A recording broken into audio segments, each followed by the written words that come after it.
কানপুর টেস্টে আজ প্রথম দিনে বাংলাদেশের ওপেনার সাদমান ইসলাম এলবিডব্লিউ হন। রিভিউ নিয়ে তার উইকেট তুলে নেয় ভারত। সাদমানের আউটটি নিয়ে ধারাভাষ্য কক্ষে হালকা তর্ক হয়ে গেছে তামিম ইকবাল ও রবি শাস্ত্রীর মধ্যে। বাংলাদেশ ইনিংসের 13তম ওভারে আকাশদ্বীপের লেন্থ বলে একটু লাফিয়ে খেলতে গিয়ে ব্যাটে পাননি সাদমান। বল তার প্যাডে লাগার সঙ্গে সঙ্গেই আউটের আবেদন করেন ভারতের পেসার আকাশদ্বীপ। বাকি ফিল্ডাররাও সঙ্গে সঙ্গে আবেদন করেন, আম্পায়ার তাতে সায় দেননি। প্রাথমিকভাবে দেখে মনে হয়েছে বল লেগ স্টাম্পের পাশ দিয়ে বের হয়ে যেত, কিন্তু ভারতের অধিনায়ক রোহিত শর্মা রিভিউ নেন। টিভি রিপ্লেতে দেখেও মনে হয়েছে বল লেগ স্টাম্পের পাশ দিয়ে বের হয়ে যেত, কিন্তু বল ট্র্যাকিং প্রযুক্তিতে দেখা যায় বলটা লেগ স্টাম্পে আঘাত হানত।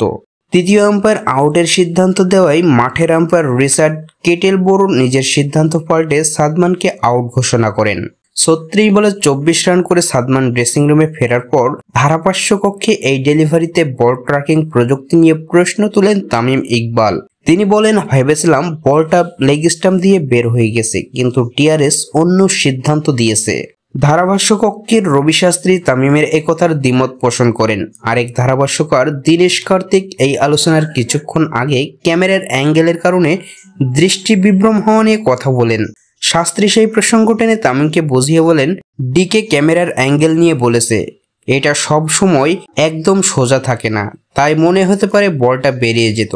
কানপুরে বাউন্স নিয়ে প্রশ্ন ওঠার সুযোগ নেই। ভারতীয় দলও বিস্মিত হয়েছে। শুধু একজনই বিশ্বাস করেছিল এটা আউট, আর সেই ব্যক্তিটি আকাশদ্বীপ। তৃতীয় আম্পায়ার সাদমানকে আউট ঘোষণা করার পর ভারতের অধিনায়ক রোহিত শর্মার প্রতিক্রিয়াও বলে দিচ্ছিল, তিনিও ভাবেননি এটা হতে পারে। তার এই আউটে বিস্ময়ে হা হয়ে যান রোহিত।